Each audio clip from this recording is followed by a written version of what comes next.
arkadaşlar. Merhaba herkese. Biz ilk videomuzla size merhaba demek istedik. Evet, ben Hülya. Ben Güven.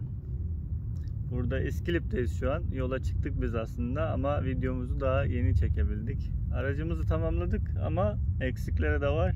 Evet. Ama bu haliyle size göstermek istiyoruz. Kalanlarını yolda tamamlayacağız. Ufak tefekler onlar. Evet ve kendimizi de tanıtmak istiyoruz bu arada. Belki merak eden olur diye. Hem de bizim için. Evet. Gelecek nesillere aktarırız. Umarım. Öyle. Şu an güzel bir yerdeyiz. Öyle. Doğası güzel. İskilip'in bence tek yeri olabilir yani. Bilmiyorum. Belediyenin yaptığı bir yer. Evet, Atatürk Orman Çiftliği olarak geçiyor. Evet. Güzel. Kendimizden başlarsak. Evet. Ben Hülya. Evet. 47 yaşındayım. Emekliyim işte. Güven'in hayallerinin peşinden yola çıktık. Öyle. Kısaca bu kadar. Evet. Ben de Güven. 10 senedir Vossos sahibiyim. Ankara'dan aldığımızdan beri kendisiyle tüm ailemiz tanışır. Adı da Tostos'tur. Ve 10 senedir de her cefasını, her güzelliğini çekiyoruz birlikte. Ailem seviyor ama babam biraz tabii masrafından dolayı biraz işte sat, yenisini al falan filan, öyle çok şeyleri var ama benim yapım gereği ben çok dostlarımı, arkadaşlarımı satmam. O yüzden o da ailemizin bir parçası olduğu için ömür boyu bizimle aslında. Evet. Umarım zor bir günümüz olmaz da satmayız. Yoksa kendisi bizim ailemizin bundan sonraki ve bundan önceki, bundan sonraki üyesi. Aynen öyle. Umarım. Evet. Yollarda en sadık dostumuz, en iyi arkadaşımız olarak. Evet. Öyle. Evet. İşte yollardayız. Ne diyeyim? Öyle yeni çıktık aslında yola. Daha önceden sürekli yani planlamıştık. Uzun bir süredir de Tostos'u yapmak için mücadele verdik. Önce kaportasıyla başladık. Sonra motorumda sıkıntılar çıktı. Motoruyla devam ettik.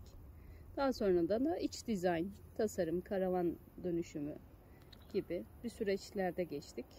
O yüzden biraz işte geç oldu ama güzel oldu. Umarım da daha güzel olacak diye düşünüyorum. Evet, el emeği göz nuru. Buralarda usta sıkıntımız olsa da genel olarak kendi emeklerimizle yapmaya çalıştık. Karavan kısmı zaten hep bize ait ama kaporta ve motor kısmının tabii ki Evet, ustalardan yardım aldık. evet. O şekilde. Öyle. Daha sonra ben uzaktan çalışıyorum işim olarak. İzmir'de bizim dükkan. Restoran otomasyonu sistemi yapıyoruz. Siparişmatik adında. Eşim de emekli. Aynen. Oldu bir senedir. Orada işte birlikte yola çıktık artık. Engelleyen bir şey olmadığı için artık evi kapattık. Yollardayız. Artık yollardan bizi takip edebilirsiniz. Nerede olduğumuzu Instagram hesabımızdan görebilirsiniz. Elma Kurtları diye. O şekilde. Evet. Bu kadar bizle ilgili. Evet, Vossos sevgisi nereden başladı dersek, ben de aslında ben sevimli araçları seviyorum. Vossos sevgisi de küçük araç kaplumbağa olarak düşünmedim. Çünkü kaplumbağaların genelde darlar. O yüzden içinde kalabileceğim bir ortamı yoktu. O yüzden T1 ya da T2 olarak düşünmüştüm ama T1 tabii ki 10 sene önce de bulunamıyordu ve parçası, ustası hep masraf ve problem. Benim karşılayabileceğim bir şey değil.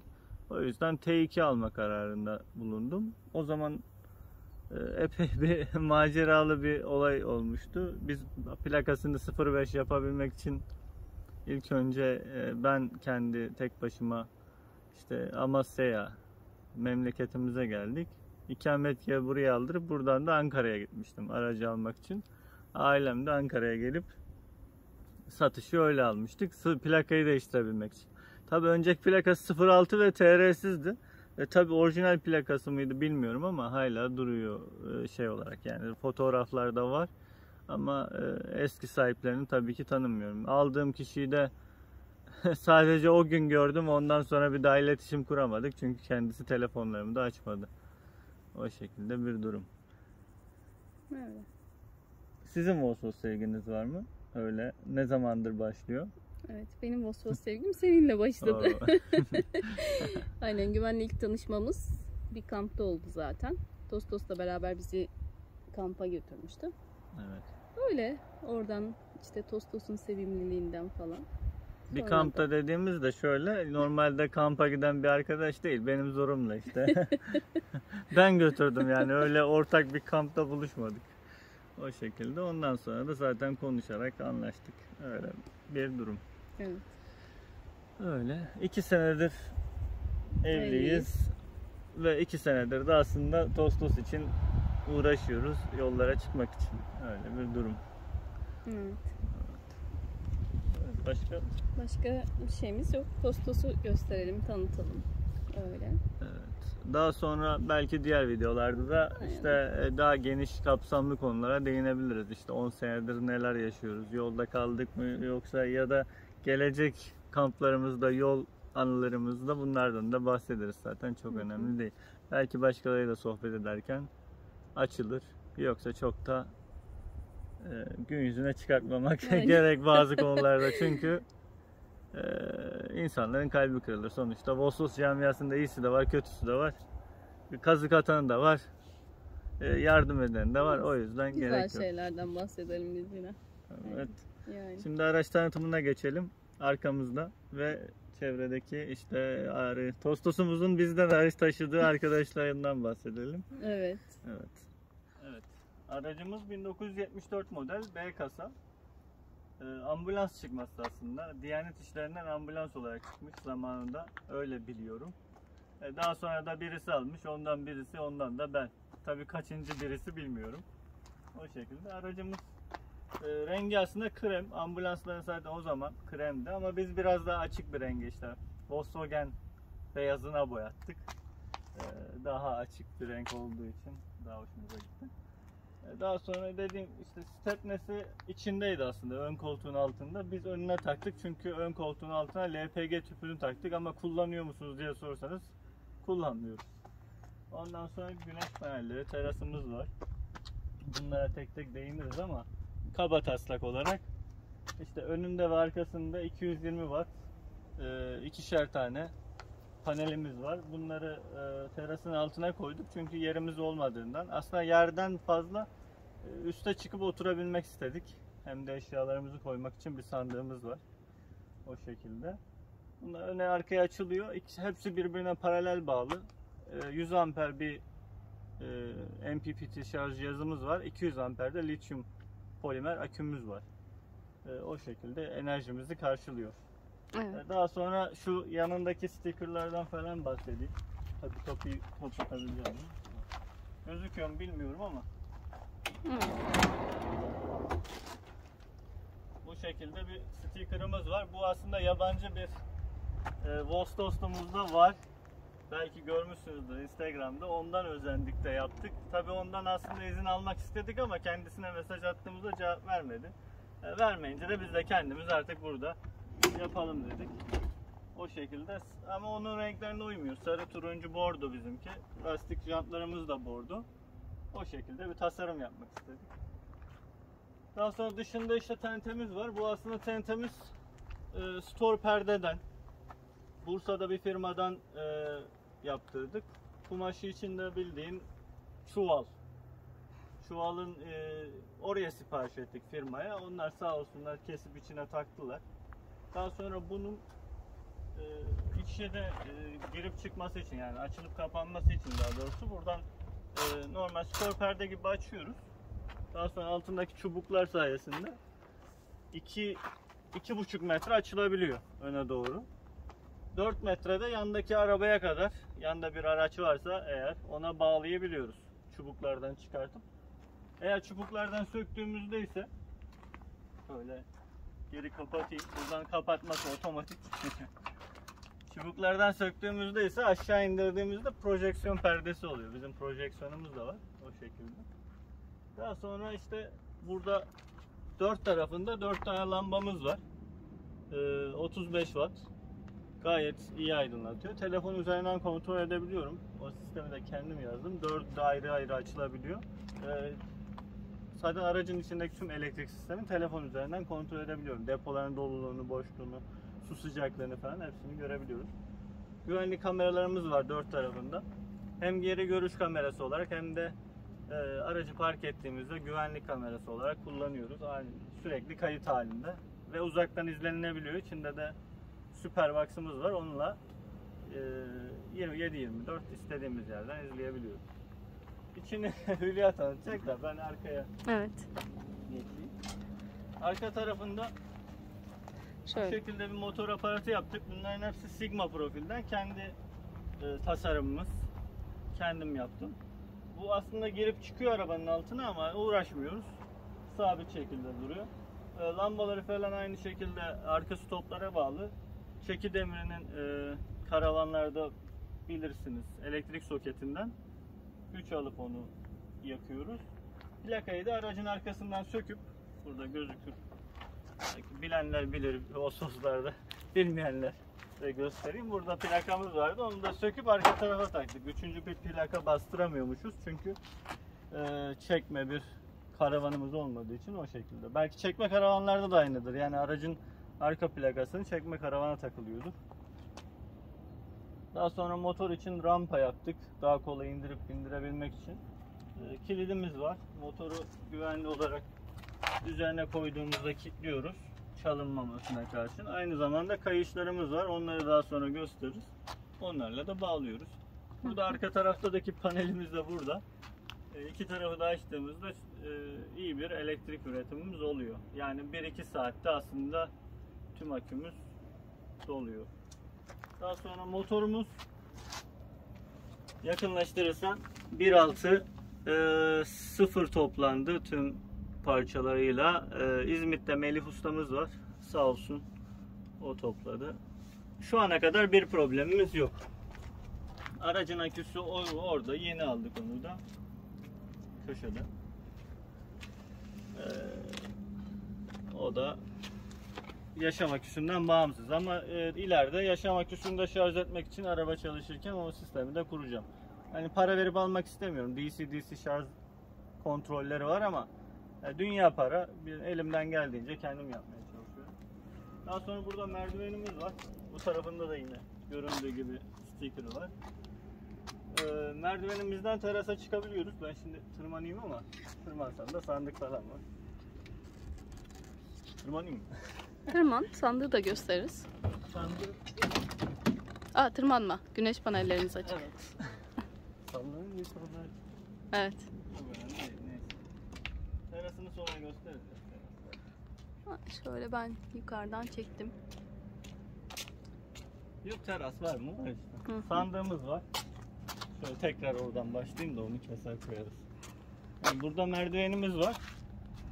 Merdivenden terasa çıkabiliyoruz. Üstü boş. Daha sonra sandığımız var. İçinde işte semaver, ıvır zıvır öyle pis şeyler var daha doğrusu. Arabanın içine koymayacağımız ve yer kaplayan. Daha sonra üstünde yukarı kaldırırsam biraz daha. Orada masamız, sandalyemiz gibi şeyler var. Bir de bisiklet aparatı var. Onu da gösterelim. O da 2 tane bisikletimiz var. Onları takmaya kullanıyoruz. Burada. Evet. Evet. Kosmos'un içini tanıtayım ben de. Bana bak. Evet. Ocağımız burada. Pişirme alanımız. Burada lavabomuz var. Yine. 100 litre su depolarımız var. Altında lavabomuzun. Ondan sonra burada dolaplarımız var. Şu şekilde portatif masamız var. Bunu dışarıda da kullanabiliyoruz. İçeride de kullanabiliyoruz. Bu şekilde istediğimiz yere bu şekilde takabiliyoruz. İçeride çalışmak gerekirse bu şekilde takıp ayağını açtığımız zaman, tabii ayağımız kısa şu an uzatacağım. Bu şekilde çalışma alanı oluyor. Aldığımızda dışarı koyabiliyoruz. Ver, Aynen, ver şöyle bana, ne yapacaksın içeride? Tüpü göstereceğim. Tamam. Hı.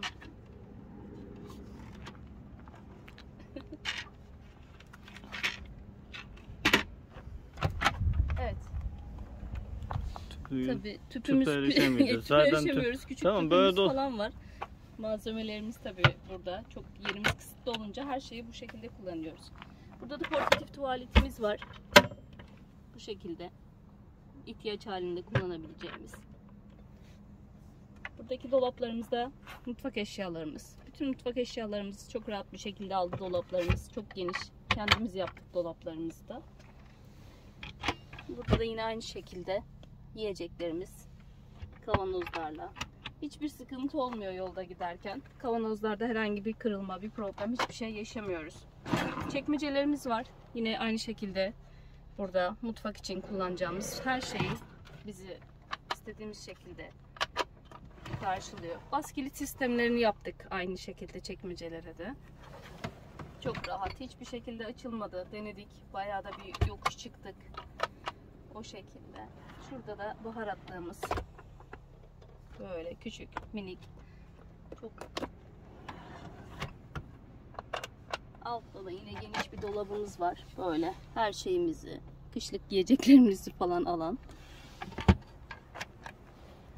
Öyle. İşte şöyle küçük bir yer yaptık biz. Minik, küçük arkadaşlarımız var burada. Bize yolda eşlik ediyorlar. Böyle sevimli. Dergilerimiz var. Halk Arabası dergilerimiz. Vosvos dergilerimiz. Burada kitaplarımız var. Okumadığımız kitaplarımızı yanımıza aldık. Yolda okuyacağız. Böyle mumluklarımız var işte yolda dışarıda kullanabileceğimiz. Işığımız var. Yine aydınlatma küçük ışığımız dekor amaçlı. Üstte de yine dolaplarımız var.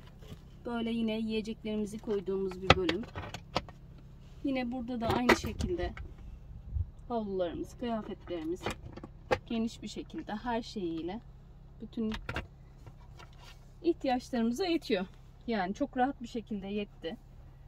Arkada da yine dolabımız var. Giysi, kışlık, yazlık bütün kıyafetlerimiz de mevcut yani burada. Öyle Mukaddesciğimin yaptığı çok güzel bir çalışma. Teşekkür ederiz tekrardan ona da. Çin'i tostosu yapmıştı bize sağ olsun. Öyle. İçeride 90 litre buzdolabımız var. Bu da şimdilik yetiyor. Gayet her şeyimizi rahatlıkla aldı. Günlük zaten ihtiyaçlarımızın hepsini almaya çalışıyoruz. Fazlasıyla da aldı. Öyle. Arkada da yatak bölümümüz. Kanepemiz var. Orada yorganlarımız. Kanepemiz açılıyor. Nasıl açıldığını da göster Nasıl de. açıldığını da göstereyim. Şimdi burada da bir püf nokta var. Normalde yatak çeker mekanizması önde kalıyordu. Evet. Biz o yüzden bir raylı mekanizma yaptık kendisine. Rulman takıp. Göster nasıl olduğunu. Açtıktan sonra öne çekiyoruz. Evet. Ondan sonra açıp ayağını koyuyoruz yere. Çünkü ön tarafı çok boşta kalıyor. O yüzden ayak yaptık.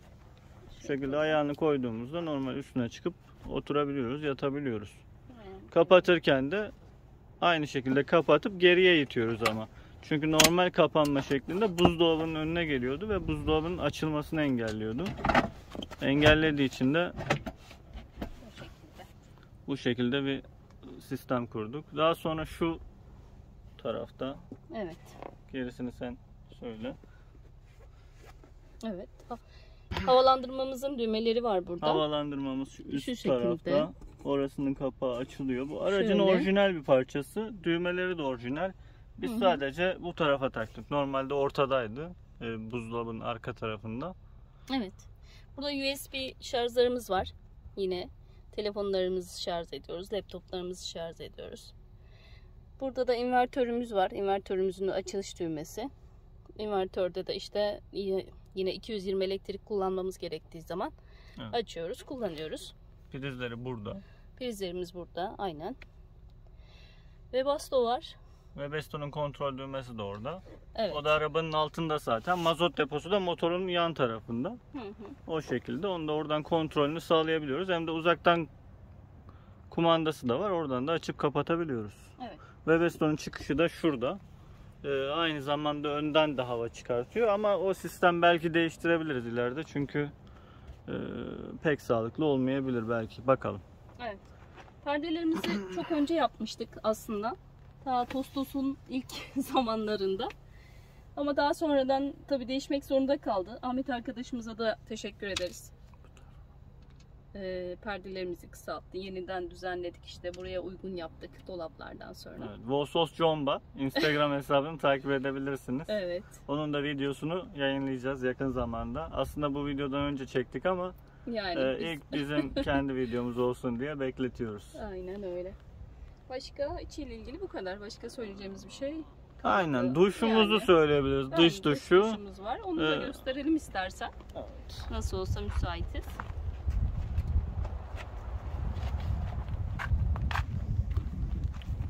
Motor kapağını kapat. Bagaj kapağımız burada. Belki Vos T2 bilenler bilir. Buraya bir tane duş perdesi yaptık ama daha asmak kısmet olmadı. Aynen. Duş asma yeri burasını tasarladım daha doğrusu. Dış duşumuz da şurada. Borusu biraz zor girdiği için oraya bir kapak yaptık. Sert boru olduğu için zor sığıyor. Çok da çekmene gerek yok. Evet. Şuraya takılacak kadar olabilir belki. Şampuanlığımız var yan tarafta. Şampuanlarımızı işte herhangi bir kimyasalları koyuyoruz. Dikine takma da yan tak böyle. Takacaksan da suyu akmasın.